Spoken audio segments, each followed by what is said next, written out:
I'm gonna get bullied. I need some crazy stuff to happen. I can handle kidnapping. I can't handle. Yeah, and that is kind of Actually, That's a big no-no for stalking. me. I like stalking. That's one of my Intergenerational favorites. stalking. It's like it's As a love someone who's language. been stalked in real life, it's not romantic to me. Yeah. In romance, it's romantic. Well, hello everyone. Welcome to Aaron's Reading Room. Welcome to the Reading Room Book Club. That was our intro talking about dark romance and kidnapping and stalking. So thank you for being here. Thank you for watching on the replay. We are discussing Octavia Butler's Adulthood Rites. This is book number 2 in the Xenogenesis series. Thank you, Alicia, for having a copy. I prefer this cover. I don't have my green screen. Yeah, set up I know. Yet. I know. I was like, Aaron, your background looks so waiting boring for it, today. but there's no green screen. So I wanted to start off by reading a comment on the live show we had for the first book, and it was kind of taking a shot at us. Most of her characters' names are taken from African culture. Shame that none of you could not get her perspective on racism, Black female feminism, the environment, and all of humanity being inferior to the aliens. We know this very well. Interesting. From my perspective, I feel like those were the main themes of the book and didn't really need to be said aloud. But I feel like you could write an essay on this book. Yeah, like I don't have time for that, but like you could. I mean, I don't think we were mean in that live show either. Like we all enjoyed it. Yeah. It's okay. There'll always be a commenter. Well, there'll always be someone. Like I could make a 12-minute video on why I love this book, and it still would be like, oh, you forgot this one thing about you missed this. You can do an hour-long video. Yeah, but so what were this had a very different feel than Dawn did. I guess that there was a big time jump. I had a little trouble catching up to what happened at the end of Dawn too. Was it an 18-year time jump, or am I going too far out? I think it's not that far. I think it was about like 18, 17 years. Oh, okay. Because she was talking about when they reunited that it had been like since he was 3 that she'd seen him. Yeah. Oh, you mean like once the book started, like once they got Yeah. I thought you meant like the distance between book 1 and book 2. Yeah, that's what I was think the distance between the 2 books was right next to each other. Yeah, they're right next to each other. Oh, are they? Oh, okay.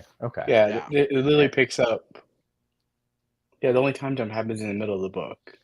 Yeah. So I think, man, I must have really forgot. I just remember that her partner was murdered by the decapitation. Yeah, that's book 1. It was like, whoa, like, which I thought was weird. You're gonna have to help me on names here. The main character of this book, like, he's Hakeem is totally okay with I want to say Glenn, Tate's. Oh, that Tate's one. husband. Yeah. Oh, Tate and Gabe. Yeah. That's what it is. He's like totally friends with Gabe, and it's like that dude like killed your biological human father. Like, yeah. But anyway, the pacing. I mean, don't get me wrong. I love this book still, but the pacing seems really weird for this book. Really? I actually like the pacing in this one more. I don't know. I feel like they like the discussion she was having. Yeah, because wasn't he like what? He was like 3 for like 75% of this book.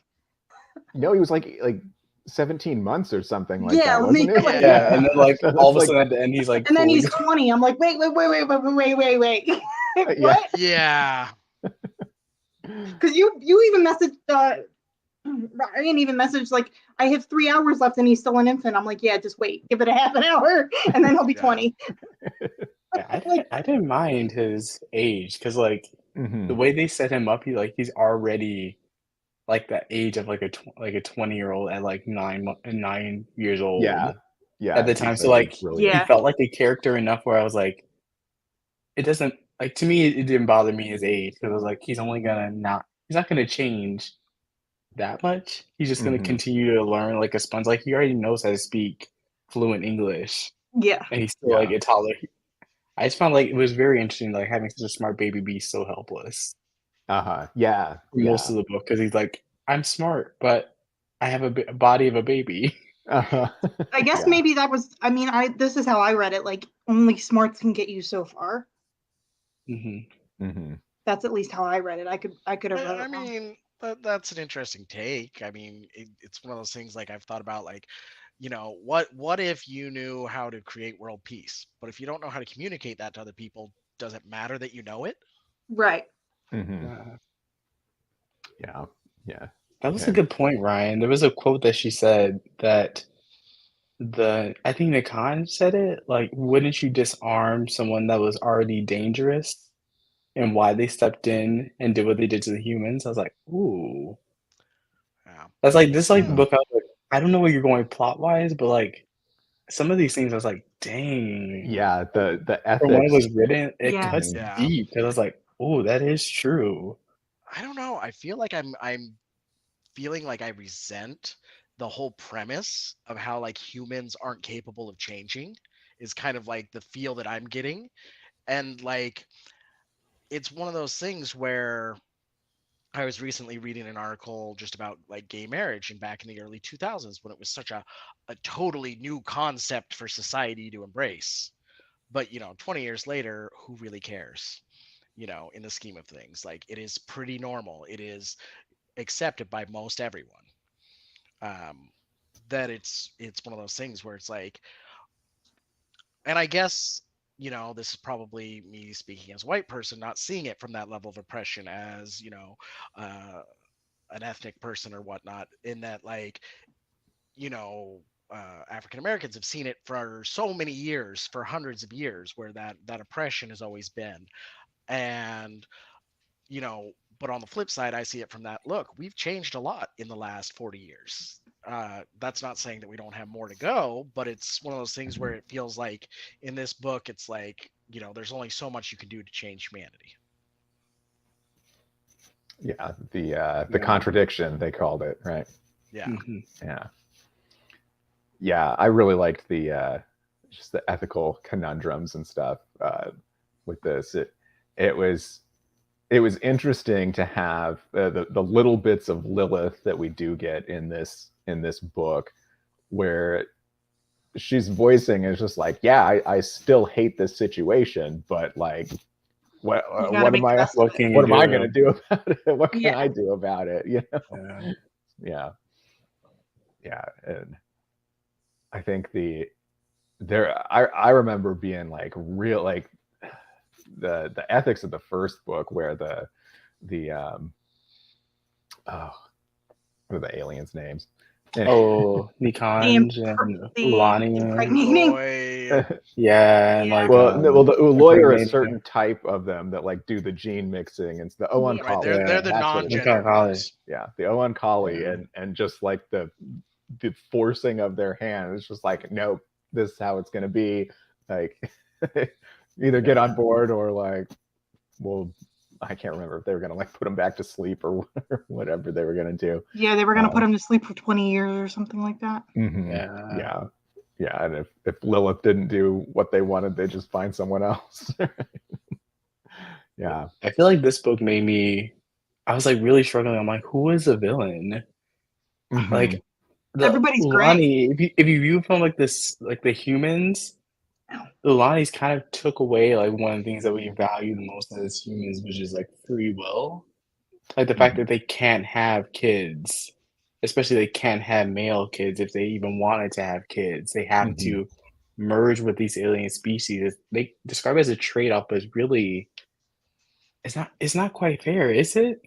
So like from both sides, I can see, and then it's like Akin is the only one, like you have to merge the two for him to be that bridge between the two different species. And I was like, oh, is it? Yeah, I was really thinking about that. I'm like, I can see this from both sides, like why the humans don't like the Ulani, but I can see it from the opposite. So I was like, this is really interesting. Like I can argue both ways, like who's the perpetrator, but it's really like the Ulani have all the power in this situation. They can do all these advanced things, but it's also they need the humans to survive because they can't basically, isn't it right? They can't sustain themselves on their Well, own. They need to merge with them to they continue. always have to yeah. be merging with aliens. Merging with That's just something. it. Yeah. Like, and that's the thing where they talk about how they're, like attracted to them, kind of like humans are kind of a drug to them, and that they need them. Yeah. So that kind of explains why they aren't just like, okay, humanity, we're done here, bye. Yeah. Poor Akeem. They just like, we know where you were. We just let you stay there. I was like, that is pretty brutal. I was like, no. But at the same time, it was interesting because it was like, even though they knew they were hurting them, they knew they needed to do it to see what would happen. Yeah. Even though they knew that, like him being separated from his sibling was going to be traumatic. Yeah. Yeah. Yeah. I mean, he gets a bit of the experimentation too, because being the first of his kind and being in the position that he is in of having to be that bridge between the two species. And yeah, tough. Do you think the main part of the book in the human form was like the relationship between Gabe and Tate? Because she warmed up to him and Gabe really didn't, to a certain extent. Yeah. And even when the thing happened towards the end where he had to like help her because she was sick, and that him coming in and like hitting him and all that stuff, like I felt like they were like the human example of what the issue was. Yeah. Oh yeah, absolutely. Yeah. And that, and Gabe being male too, right? Just driving the point very home. Like alpha male. Octavia Butler is not kind to her male characters. Especially if you're with Lilith, you get decapitated or like severely beaten that you lose all your memories. And then you become a shell of a human being for the rest of your life. But I was like, she's not nice to any of her characters if you really think about it. Lilith, she's all right too. She's still kicking. Yeah, but she went through a lot of crap in that first book. Yeah, I mean, but like she's still she's still around. Like she's fine. She didn't get decapitated. All the rest of humanity, despises her because of things that were her everybody fault, thinks she's like a boogeyman.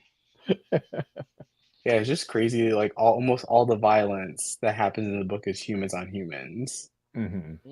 That's the interesting part. I was like, well, especially when they brought up the Mars discussion near the end of the book, I was like, why wouldn't you want to leave the Earth and go start a brand new life on Mars where like you can be free of what you have been wanting to be free from? It was almost like it made me like, not that humans can't change, but humans sometimes we are our own worst enemies. Oh yeah, in a lot of ways. Like it's a beautiful solution, but yet they're fighting, they're killing one another. Like they would eventually have killed each other. Like I was like, come on, guys. Well, it's one of those Come things. on, Even humans. like you look at now with like global warming and climate change and stuff, and that's a great example of it. Like, you know what? The reality is humanity's not going to change until we're forced to change. And it's going to be going to that brink. It's, when things like the Hoover Dam stop generating electricity, we'll figure out real fast what happens in the Southwest. Yeah. And they've been saying since I was a kid that California is going to fall off, and so is Florida. They've been saying that since I was a kid. Yeah, for years. Yeah, it's or just even on the smaller scale, the people that can't leave the boom town after the mine closes down, because no, this is where I set my roots. Like I'm not gonna leave, and nothing's there, and you're like, but you don't have but anything. I still want to be here. Yeah, exactly. It's the principle of the thing. I was like, stubbornness. Yeah. And counter to just to take another side here to it, Ryan was saying that like you resent the idea that humans can't change. The idea that once they get to Mars, the conditions will be so extreme that they'll have no choice but to work together and they won't have time for internal strife. I'm like, oh, bullshit. People find something to fight about. That's what I'm assuming book 3 is going to be about. I'm assuming that's what book 3 is going to be about. Like everything exploding. Oh yeah, I hadn't even started guessing about what 3 would be about. But yeah, probably. Mm-hmm. I wonder if it's going to have a whole new main character like this one did. Yeah. Yeah. Maybe. I thought Tate was like really interesting because she didn't like him, but then like she took care of him. Like it was that juxtaposition of like, I'm not an awful human being, but I don't like him. For what he represents as a baby. Yeah. I think Tate's was more influenced by Gabe than she would want to admit, because like in book 1 she was kind of like she was on the fence like all of book 1, right? And then just kind of went with Gabe because, you know, he's her husband, and just went that direction and followed him. So yeah, because wasn't it one of the Owen Colley, the main one with Lilith, was saying that Tate was like almost stayed, but she was more convincible, I guess. Yeah. Yeah, it was interesting to me, like in the end of the book, where like it felt like he really kind of had to talk her into like healing herself with the, you know, aliens, like, and it was that kind of like, oh, I actually still have to rely on these people to do something for me, so that I can keep doing what I want to do. And that was interesting to me, and especially the way they like, you know, they talked about like the, you know, yeah, they disliked him, but they still, you know, on one hand they could think of him as an alien and dislike him, on the other hand they could think of him as a human and enjoy his company. Yeah. So it was a lot of that duality, I think, and just you know, people coming to terms with that kind of like, what does it mean? And it just, I don't know, it's such a trip to me that like they focus so much like on when the girls were there with their tentacles and how obsessed they were with cutting them off, you know. And it was so strange to me. It just, I don't know, it just, to me it just doesn't seem like that big of a deal. Who cares? Like, what would it matter if dogs could talk or cats could talk, type of thing? Like, would we expect them to behave more human because they could talk? Yeah. Like, it's interesting. Like, or would you still say, well, a cat's a cat. A cat's going to be a dick when it wants to be a dick. Yeah. You know, it's one of those things. Like, a meme I've any seen animal recently, to a certain extent. The proof that the world isn't flat is that if it was, cats would have pushed everything off by now.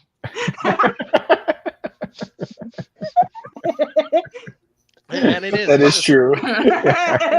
All the cats would collectively go like, now we're out of the solar system. We just got thrown into the trash and deleted by cats. But it's just that thing. Like, I think if you think about a cat, nobody would really expect a cat to act more human. In that sense, yeah, maybe dogs, but not so much a cat, because cats are just going to be cats. But I also wonder if that was another side of it. Like, weren't the couple that wanted to cut off the tentacles like older? Yeah, well, it was a lady that was instigating it. Like, that's how I read True. Well, that may have been that also. My dog is looking at me like, why are you talking shit about me? Yeah, definitely like a very, very old school that like, oh, I raised so many kids, you know, when I was I'll live without them. We'll cut it off. Like, yeah, I know what to do. And just that like disconnect of knowledge that they're not humans. Like, she was using the logic of like, oh, well, they're so young now, they'll forget and the pain will be brief for them. And it's like, no, you're not connecting. It's not going to be that way. It's going to hurt like hell, and they will always remember it. And they will hate you and therefore hate all humans. I resent you. Yeah, it was just crazy to see like how warped the human's perspective of things were. Because Ulani they're not really aggressive in any type of, like, they're more peaceful, conquerors is what I would call them. Yeah. In a lot of ways. And so the humans are looking for this antagonistic person, and they're the ones who are antagonizing and fighting against themselves. Like, why would you, like with like Cain, like they only accepted him until he opened his mouth and they saw his tongue. Like they were immediately looking for a difference. But like Tino, when he decided like, hey, I want to like actually live a full life and have a family and do all these things, the humans like, oh no, we know you were human, but now we're gonna kill you for no apparent, like we're gonna beat you to I death. felt so bad for his parents. Because you decided to go on and live a better life, or like live a better life, or find meaning to your life. It was like very interesting how quickly a lot of the human characters in this book demonize someone different for very small things. Because the most of these human constructs looked human enough. They just had like maybe a different tongue, or maybe tentacles, or a tentacle thing, or a tentacle thing, but they were still essentially were half human. But yet that was the reason, like, okay, you're not human. We are gonna cut off your tentacles and try to make you more into like us when we're the ones that are the problem in the first place. Yeah. Well, I think that kind of ties back into the racism and stuff, you know. Octavia Butler obviously grew up in a different time than any of us grew up in. You know, where nowadays when we do see, you know, racism or whatnot, it's much more overt and subtle, where it was much more blatant back then. And I think that was kind of the part of it where it was, you know, blatantly demonizing these parts, but then accepting these other parts. You can just open that up, though. It's not just racism. Like, it could be people with disabilities. Like, it could be anybody. Right. Quote unquote different. Exactly. Like, look at Lilith. Like, I just didn't connect the dots that Lilith, like the mother of demons. Yeah. Like that, like that motif as well. I was like, oh wait, I didn't quite see that until the second book. I was like, oh wow, that's actually really smart. How she turned that on his head and like had a black woman be like the genesis of this new hybrid race in a lot of ways. It was kind of like I wonder if the discourse about the male characters was kind of almost like, you know, like back then in history, like the men were like the hunters and gatherers, and the women were the ones tasked with like keeping the status quo and moving on in some regards, and having to deal with a lot of the hardships. Like, okay, my husband went off, like tried to kill a lion, got killed, but I still had to find a way to survive. And so I was like wondering, that's why they chose a lot of women to really look after, like Lilith and that other Tate as well, and why they chose Lilith over Tate. I was like, I wonder if that had to do with like what Octavia Butler was trying to do. In a lot of ways, that it's really almost like the women who are like the backbone of society, because they are the gatekeepers' life. Like, I can't pop out a baby. Yeah. In a lot of ways. It's like a woman, I can like, a woman can have my baby and I could just like go, okay, bye bye, I'm gonna go die or something. And then like she just carries on like, okay, I got a new life, like whatever. I can keep on moving on and create more life and continue on life on world. So I was like wondering if that's what she was kind of getting at a little bit with the female characters versus the male characters. Yeah, they're always left to pick up the pieces, right? things go to shit, and like back to the whole thing of like the contradiction of the human males, and just they're always just always trouble, you know, more trouble. They're always ready for a fight, right? Yeah, like they destroy the guns and like, we need more guns. I was like, come on. Yeah. Yeah. Well, I'd rather have one than not need it. Well, what I thought was also interesting was that like the aliens didn't really, it's like, come on, you're a severely advanced species. Like you couldn't create something where it's like some sort of magnetic field that, you know, once you knew guns were there, you could, you know, stop their bolts from working or something. Like things like that, where it's just like, you know, you sit here and say they shouldn't be allowed to have them, but you're still technologically superior in every way. Like you can still outsmart them even if they have guns. But they were advanced to the point where they could ignore it, though. Like, like they were like, if one of them was hurt by a gun or attacked by humans, like the consequences on the humans would be right. But like catastrophic. in those, where they're like, oh, we have these things, and we don't want the humans to, get these guns and come attack us again. Mm-hmm. Where it's Yeah, I like, get what you're saying. what does it matter? Like, you're so far ahead of them. And something that I also thought was interesting in the book was that, like, in where they spent quite a bit of time, like, scavenging through their old civilization, the humans, Mm-hmm. you have to realize that's kind of what the aliens are doing to the humans. The humans were the ones that had this nuclear war that destroyed the planet. The aliens are coming through and picking up the pieces afterwards. Mm-hmm. Which I thought that was kind of interesting, that it's like, wait a minute, you're both kind of doing the same thing. Like, yeah. and you don't see it at all. Mm-hmm.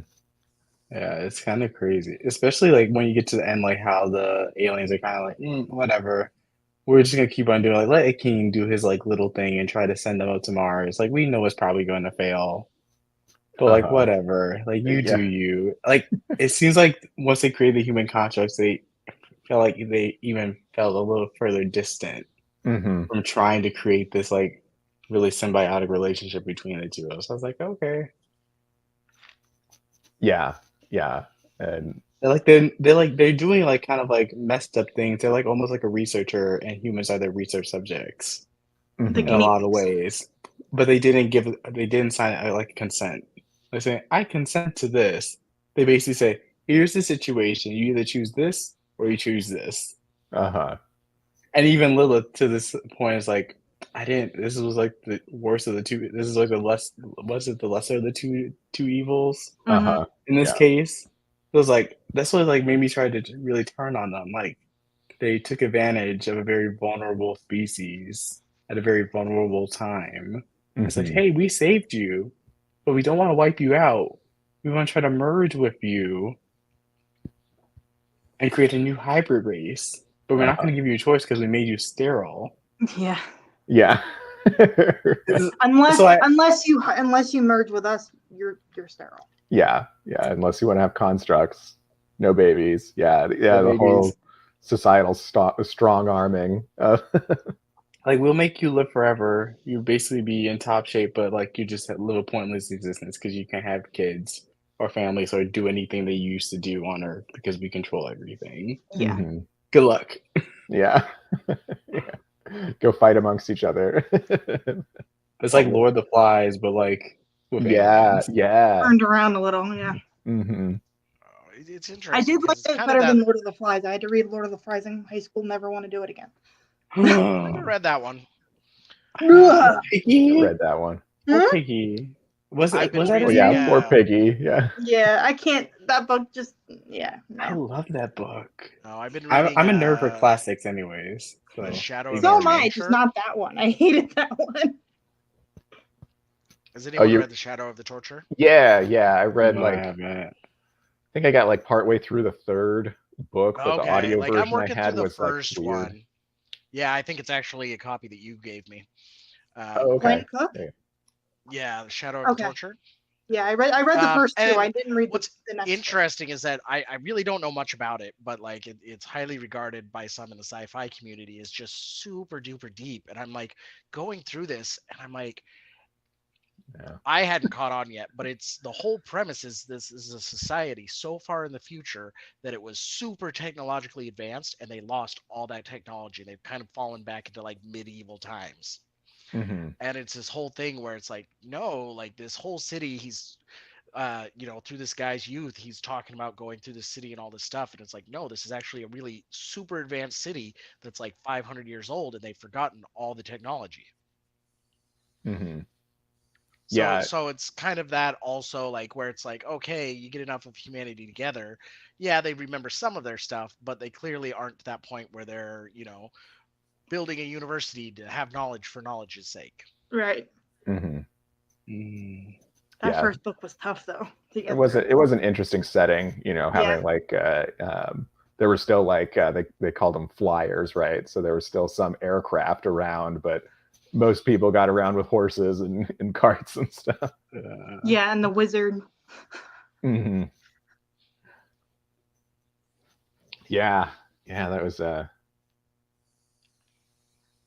just remember there being a lot of issues with like stuff with women in the first book. Yeah. I remember I remember reading it for a book club and I'm like, I am so uncomfortable. I am like, usually that kind of stuff doesn't bother me because I know about it going in, and I'm just like, that's awful. Like, I don't want to read this. I haven't read too much yet. Okay, yeah, it's pretty. It's not favorable when it comes to women and certain things happening to women. Mm-hmm. Yeah. So, why do I feel like that's the case with like older sci-fi fantasy? It's like, oh, if you're a woman, like, oh, it may be dicey for you. Yeah. It may be dicey for you in those books. But like now you go to modern times or you read it. But especially like the first, like that book was one of the first books of its time, I guess. So I don't think a book like that would be written today. Kind of no.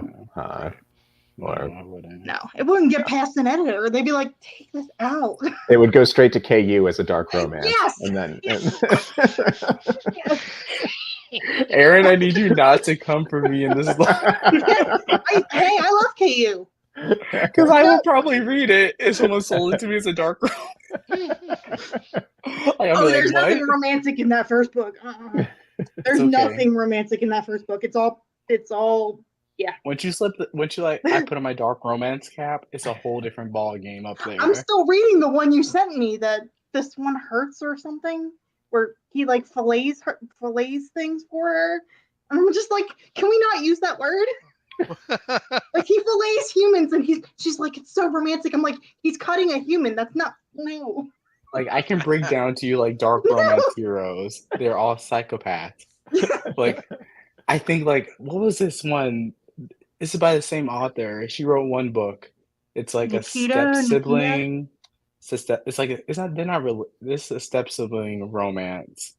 Like the father, like the hero, like the hero's parents got divorced and his mother died, and he found out like, oh, his father was seeing this other woman and she has a daughter, and so like now he thinks that the daughter has ruined his whole entire life and it's the cause of his mother's death before she even says a word to him. I was like, this is the things I love. And then like, as soon as he turns the corner and it's like, I love her, I was like, okay, now we just flipped the corner. I was like, how did you make the switch? I'm like, I hate you too, I love you. I mean, it's like that. And you're like, what? It depends on the author for me. Like I have to really know how I can get down with a hate to love, but like you're not ready for Nikita. I need to work you up that element. You're not ready for that, Aaron. Like you two are not ready for that. Like she goes off the deep end. She's just boom. There was one book where like by her that I had to put it down because like I can't believe you had to put it down. It's not. I'll give you like a taste of a spoiler, Aaron. It's like okay, so it's like another enemies to lovers, dark romance. The hero thought the heroine cheated on him a couple of years ago. They're back in each other's lives, and so he gets revenge on her. So he drugs her, and then makes her think that she participated in some group activities that she wasn't aware of.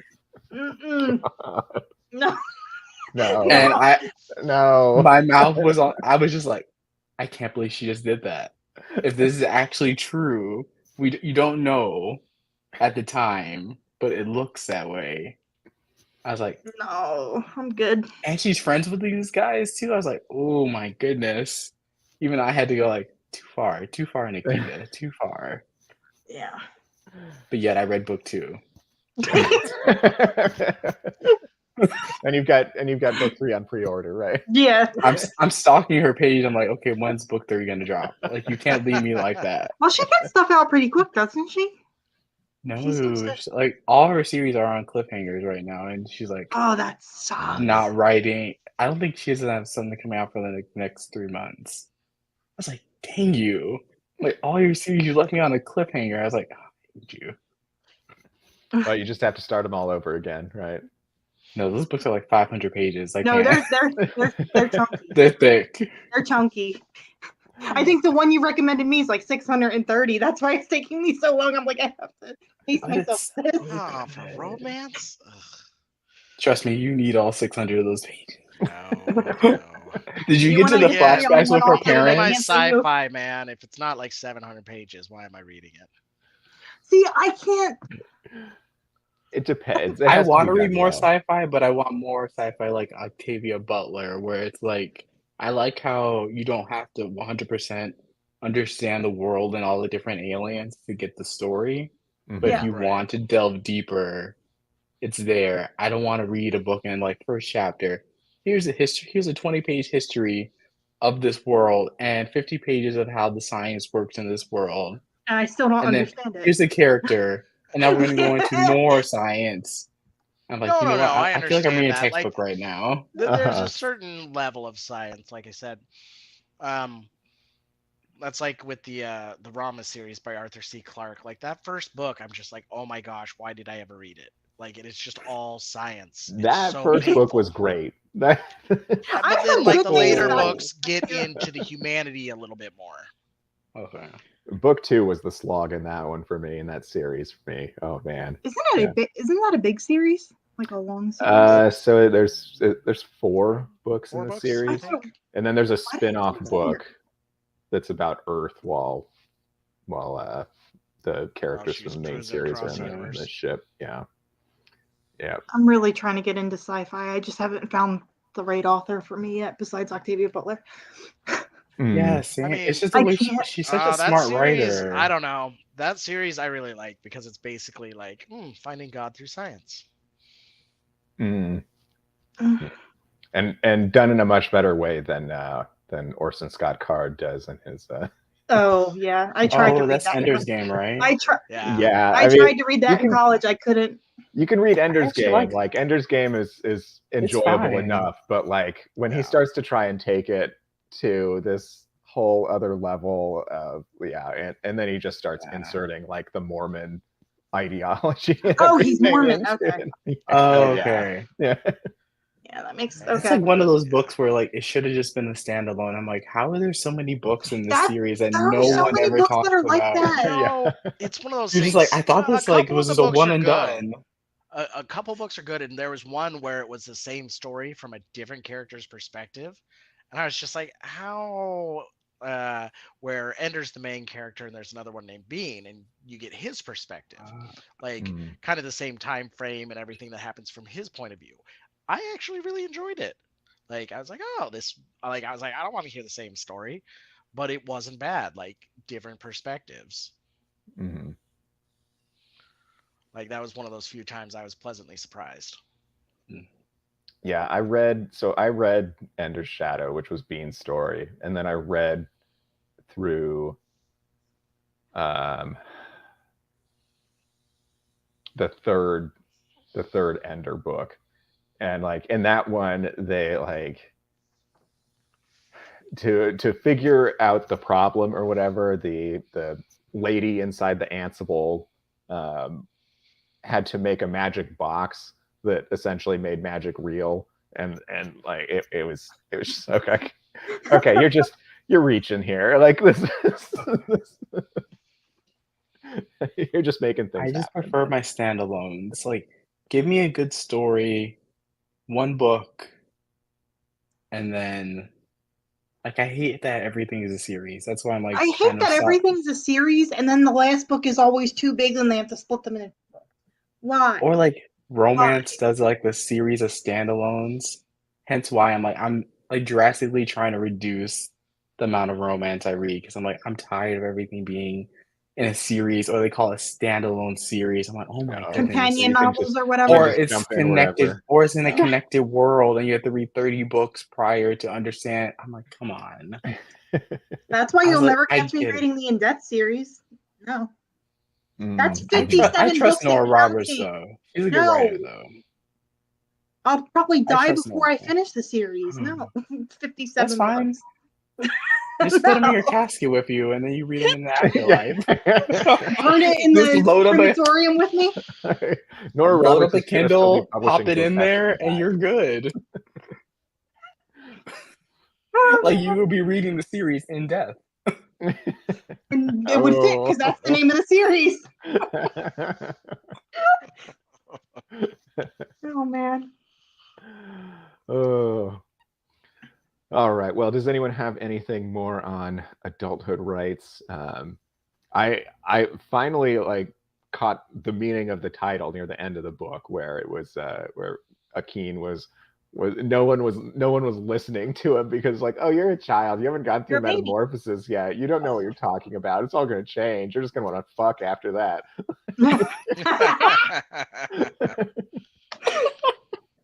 Pretty much. That's true. I just thought it was interesting that they specifically brought up that Kate had Huntington's disease multiple times. Mm-hmm. Yeah.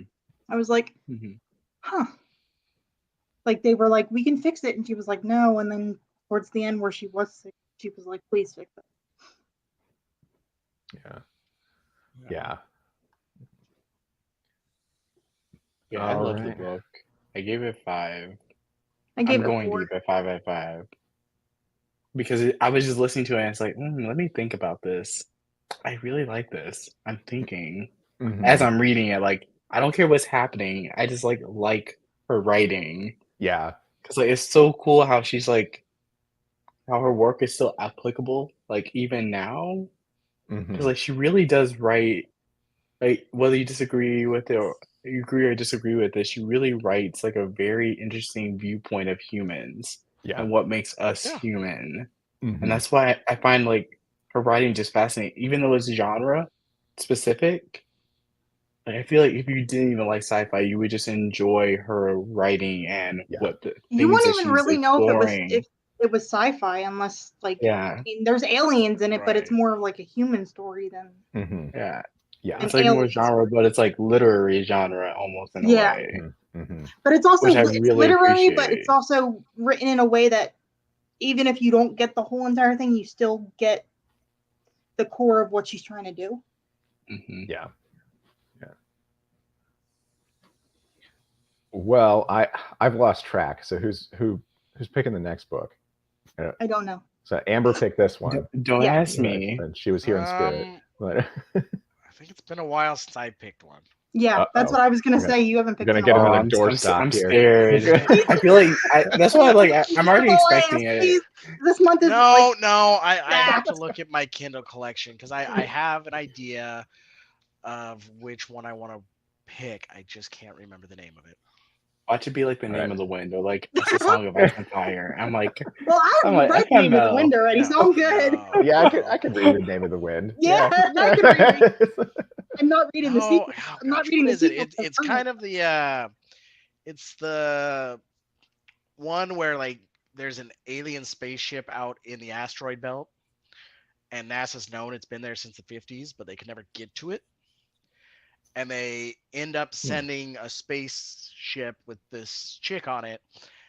Anyways, she ends up commandeering the alien spacecraft and kind of going on adventures with these aliens with it in it. Huh. Is that a recent release? Drive me up the wall. It's is that older? Or... Wait, is that Marrow? Is it that one? Yeah. Oh god. It's let me see if I've got my Kindle program on here. I'll figure it out. That sounds like something that was recently released almost. No, it's a little bit older. It wasn't? It's older, okay. Hold on, let me pull up my caliber. There is a Antigone retelling in space that I heard about. I do love my Greek tragedies. Me too. That's why I was like, that's, and it's less than 250 pages. I'm like, yes. I could send you guys down the only fantasy series that I've actually read and enjoyed. Called the Demon Cycle. The Demon Cycle series. By Peter V. Brett. Demons. I'm gonna Google. I've seen this series, I think. The name sounds familiar. It does sound familiar. It's kind of an alternate world where there are these demons that apparate at night on the planet, and humanity has this magic. They have these wards that protects their buildings, but their society has fallen into such disrepair. All they have are these defensive wards to protect themselves from these demons. And hundreds, if not thousands of years ago, they had magical weapons to attack them, but they've lost the knowledge. And it's about how society's basically been turned into this kind of medieval society because they have no way to fight these demons. And about this guy getting seeing his mom die in front of the demons, and his dad being so scared to not do anything because he wouldn't leave the protection of the wards. That was one I really enjoyed. I would read that. I think they have the dramatic. They have the graphic audio edition where it's like a full cast. Like, I love when it's full cast. That can get me into fantasy. Or you could just read like anything by S.A. Chakraborty. I love City of Brass is my jam. I have City of Brass on audio, but I'm afraid to read it without a physical book because There was a YouTuber who gave it a low rating, and it hurt my soul. I'm not against reading it. I just want to know if I need the physical copy to look at the names and. Yeah, I feel like it's fantasy for me. It's not info dumpy. You learn as a character because the character is new to the world. Okay. So you learn everything, and by book 3 it gets complex. But I like when I don't have to understand the complexity to understand the story. Like I don't want to have to take notes. I want to read the new one. Who's this character? What's his tribe? How does this relate to who? I'm like, okay. And everybody tells me that I need to fall in love with Dara. That's all they tell me. I'm like, all right. Which one? Everybody tells me you're gonna fall in love with Dara. I'm like, I haven't even read the series yet. Like, what are you talking I was for the other dude. I'm sorry. So maybe not. He was a djinn. Like, hey, I'm down with it, Genie. We can do it. I kind of want to read Lasher by Anne Rice because I like Lasher and Anna so much. No. Like putting me through trauma here. Seriously. No. Aaron, that's an immediate no for me. I'm out. Yeah, no, I'm not doing that. I'm not doing that. And I can't scrub that from my brain. Yeah, and I have a friend, the Naughty Librarian. She does recaps of all the books. I love her. So I just get life from watching those videos because she's like, this is crazy. So I want to read it because the way she talks about it, I'm like, probably gonna hate this. About Lasher or the Witching Hour? Lasher. She does. I think she did all the Anne Rice interview with the vampire books. She did the first 4. And now she's doing the Mayfair Witches. So she did the first book, and now I think she did Lasher. Yeah. Or she's reading Lasher right now. And she's reading Teltos, whatever the third one is. Yeah. I'll tell you what happens in the third one when we're offline. And she breaks it down, plot point by plot point. I was like, I feel like I read the book already. I was like, maybe I'll just check her stuff out then. She's hysterical. If you want to just sit there and laugh, oh my God. And they're 45-minute long videos. She literally breaks it down. Boom, boom, boom, boom, boom. You don't have to read it. She's great at summarizing books. I was like, how do you do this? It's so clear. Like you give her a book, she's like, oh, this happened. I'm like, this character, the hero, this happened. Here's a trope. Stuff happens. There's no real tropes in the Mayfair Witches. It's all just grossness. It's incest. Incest. It is. It's all just grossness. I'm like, hey, no! Mayfair Witches makes me appreciate the interview with the vampire TV show way more. I want season 2 so bad. I was like, how did the same people make such a great show and then make one that's such shit? I was just watching it because I was like, I'm hoping that this has to get better. This has to get better. We've talked about this series before. It's like that show, like Moira, the spaceship. Oh, Farscape? Oh. Yeah, it's like Farscape, but a novel of it. What the heck is it? I don't know. I don't remember. But anyway, thank you, viewers, for checking us out. You can look in the show notes, description box where you can follow all of my co-hosts. Thank you to all of you. We can continue this discussion about what we're going to read next offline. But have a good night, everyone. Yeah, so you don't have to have a good night.